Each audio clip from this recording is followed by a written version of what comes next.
What's happening, y'all? This is yours truly. This is Tony from Aurora, and this is Sunday.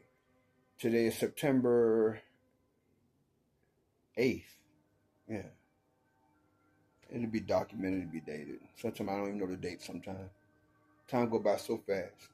And this is the year 2024, man. And we are living in some unique, deep, deep times, man. We are living in some really, really deep times.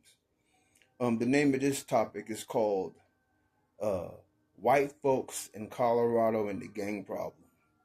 Venezuelan gangs.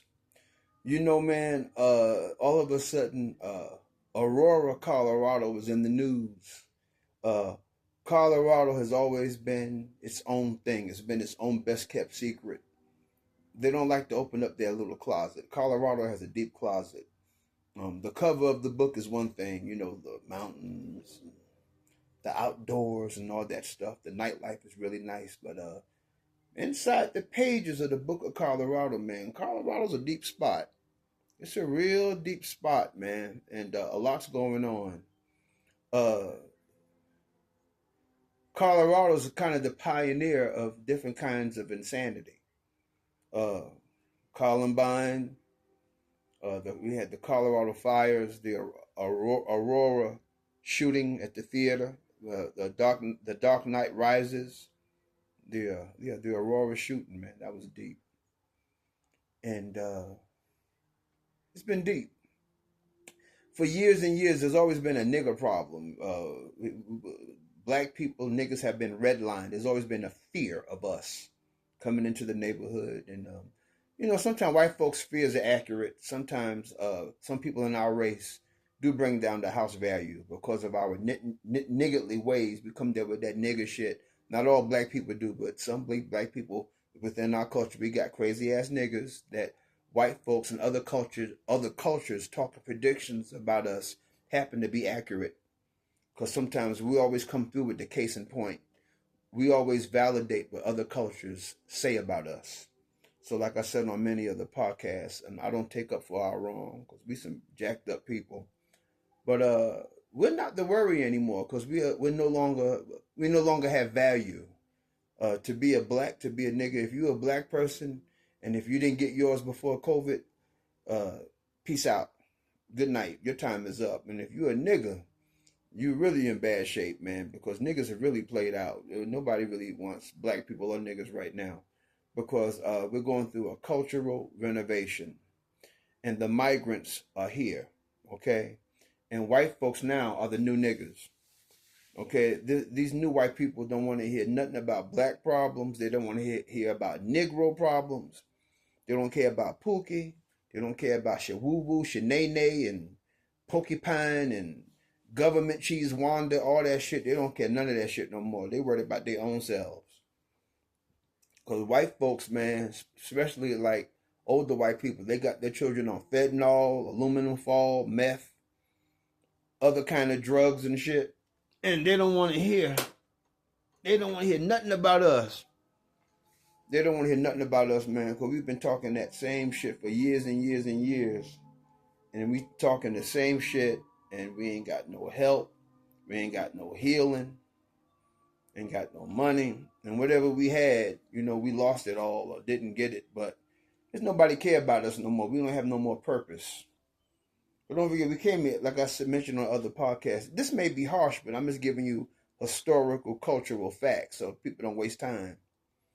We done played out, man. Like, there's no more butlers, no more housekeeping, hospitality industry, shining shoes, whatever the case.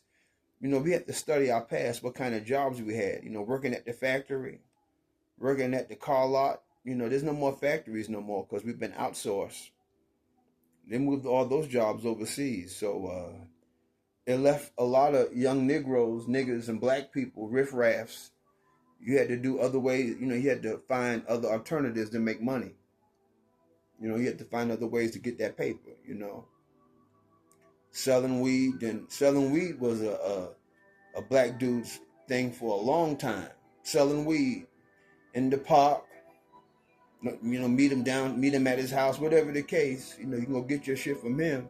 But since they legalized it, that put niggas and black people out of work. When they legalized weed, that was it. And what was so deep about when blacks and niggas were selling weed, that's how they met white people. Because white people would come downtown, with their suits and ties, but when they go get their weed, they put on their shorts, put on their cap and their glasses, and they go to the park, go to some black guy's house or his apartment, to go get their weed. Because white folks, once upon a time, was always the consumer of the weed. You very seldom went to a white guy's house to get weed. You always went to a black guy's house. That was the black guy's, that was his culture, that was his life, that was his work. And they took away that, legalized it, then the nigga didn't have weed to sell no more. And he didn't want to sell crack and shit, so he didn't know what to do. He didn't want to sell cocaine, so he had to find something else to do. And something else to do, he had to go find that. And whatever that is, it is what it is. I don't know what it is, but he had to do something else because there was no more weed to sell. And what's so funny, the shit flipped. The nigga used to sell the weed to the white people. Now he's working for the white people who he used to sell the weed to. Because now they own the shop. They own the dispensary. So the shit flipped. But like this, now, and then when it comes to white folks like in Highland Ranch, rich white people, they don't need us to cook for them no more. They don't need a black maid or a black chef, because now they cooking. If you look at the Food Network, white guys making brisket. White guys making, now, back in the day, white people didn't touch barbecue. They were scared of barbecue. Now, Southern white people are different. Like Bubba and, white Southerners, they were always barbecue, spare rib oriented, because that's the South. But like if you live in Arizona, Colorado, New Mexico, damn well you wasn't worried about nobody. If you're a white person, you wasn't thinking about nobody's damn barbecue spare ribs. None of that shit. But that shit tells you how when culture moves on, things move on. And next thing you know, now, if you look at the Food Network, you all white people. You see probably 2 or 3 blacks on there. And it's so deep. If you see a black person making some ribs, you're not impressed. If you see a black person making some chicken wings or some shit, you're no longer enthralled. You don't really care anymore. Because the white person can make the chicken wings better than your ass. Different kind of hot sauces and shit. Different kinds of brisket and all that kind of stuff. So it's a different vibe out here now. But at the same time, though, there's a lot of white people that are, they're not doing well. They're not doing well. They fell off, man, because of COVID, the cost of living, drugs, other forms of mental illness. So white privilege is not what it used to be, because this migrant shit done flipped. We on some new shit right now, man. And talking about these Venezuelan gangs here, it ain't just an apartment complex. They're everywhere.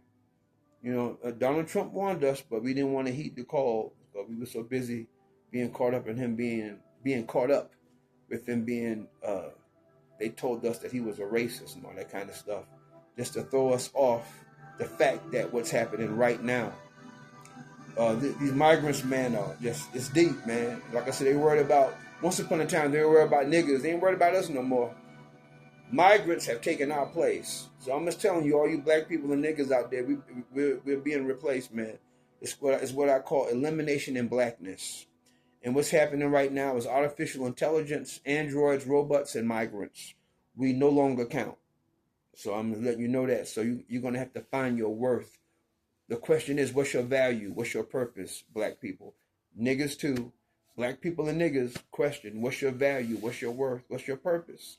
Because we're really not needed, forget about rapping. Eminem got that. Eminem is good at what he does. We're no longer, people are no longer impressed by us. We've kind of played out, And after the P. Diddy party, that was a wrap. It's done. You're never going to see that no more. So we're living in new times right now. So it is what it is. Meanwhile, this is Tony from Aurora in wonderful Denver, Colorado. Sometimes you can hear me on the Peter Boy Show. I call in a lot on 710 a.m. KNUS, KNUS. I stand to be corrected. I should know, but I know it's 710 a.m. radio. You may hear my voice, Tony from Aurora. I've been on the Mandy O'Connell Show, Rick Lewis, Peter Boy. I've been on a lot of talk shows here. I have my little observations, but you know, everybody's looking at Aurora, Colorado right now, so I'm going to put my little 2 cents in because I've been talking a lot of stuff for years, but the energy in the universe kind of kept me on mute. I put words out there, but it seems to evaporate. Not now. So Tony from Aurora is now in full effect. Y'all be cool, stay cool, and be blessed.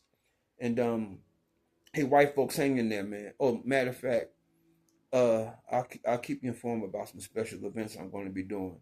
I'm going to be down at the Thirsty Lion downtown in Union Square. It's a place down there called the Thirsty Lion, and I'm going to do a thing called Hug a White Man. I'm going to be hugging heterosexual white men.